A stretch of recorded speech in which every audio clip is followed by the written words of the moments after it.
Judo KE, it still lists His Excellency Rigathi Gachagua as the Deputy President. And the importance of this is because I'm taking a look at Article 149, and I think we had mentioned about it a little bit, but there's someone else who is saying that it requires Parliament to vet. This is an issue that has been spoken about. That's another one, yeah. But then probably it's a moment also, Charles, to even speak about it more deeply, because I would imagine there's a reason why the Constitution thought of, or the framers thought that you should give 14 days to the President once a vacancy occurs. And there's also a reason why, upon naming that person, Parliament, the National Assembly in this case, would have 60 days to vote. So help us walk that journey. And also, with this voting, is it just members of the National Assembly meeting, say, tomorrow to vote, or does it require involving the people? Okay, so there are two schools of thought among lawyers on this issue. One school of thought is that the office of the Deputy President is an elective office.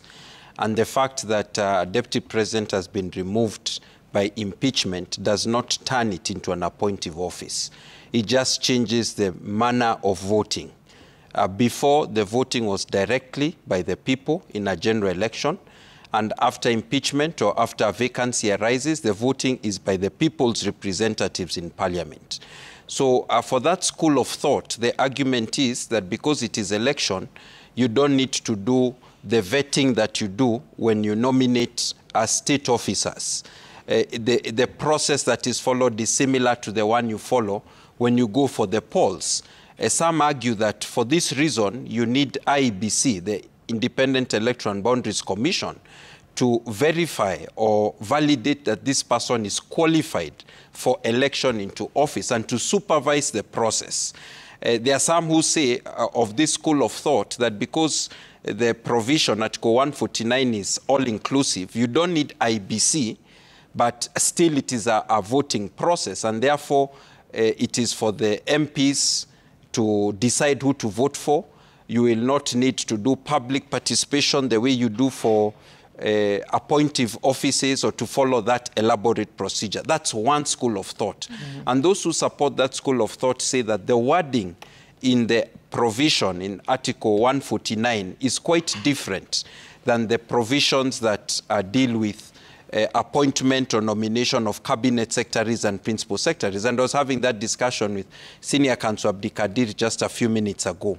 There is another school of thought that says that once the Deputy President is removed from office, the new Deputy President is coming in primarily through an appointment process. Yes, there is a vote by the National Assembly, but this then should follow a similar process as happens to other appointive state officials. That what counts is not whether the office is appointive or elective, but the process of the person coming in is primarily through selection, and that the National Assembly's job is to approve. However, the wording of Article 149 of the Constitution doesn't say approve, it says vote. So this is an issue that is live for constitutional debate. And I believe tomorrow or at any future occasion when the National Assembly meets, the Speaker of the National Assembly will make a ruling on what would be the procedure to be followed. And I believe the legal minds are already working hard at it. And whatever procedure they follow, the court has the last word on constitutionality.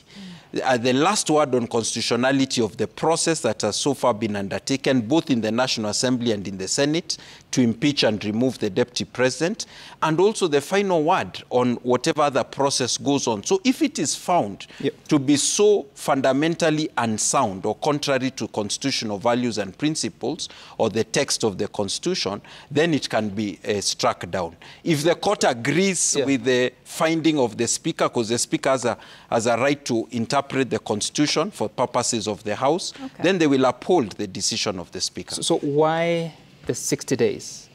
Why the 14 days?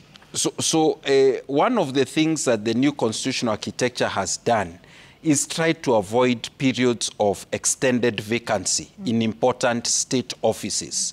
And you will notice that even if the president is not there, and the deputy president as well, the speaker takes office, and then 90 days 90 later days, you need to have elections. When there is a contestation against the election of a president, you need to resolve it within 14 days. First 7 days to file the motion and 14 days to resolve. So there's a generous spirit in the Constitution to give an upper cap, but there's no lower cap given. And so some will argue that it is really for discretion. But as I said, there are two schools of thought. One school of thought says that this process of nomination by the president and eventual voting by the representatives of the people, because they are representatives of the people in Parliament, and Article 118 of the Constitution says any action of Parliament, whether it is legislative or other process, requires public participation. There has to be an opportunity for vetting and also for the people to give their views. Personally, I am more on this side, aligned on this side, because I believe when you look at Article 118 and the other provisions of the Constitution, I think it would not make sense to me. Which side is that, Charles? The side that says that there should be some public participation, and that there should be some opportunity for the person to appear before, say, a parliamentary committee to be vetted before they are appointed. But I do also concede that there are those who are making a strong argument on the other side, like my colleague, Senior Counsel Abdikadir. And just to, it's 60 days also for the Speaker. If the Speaker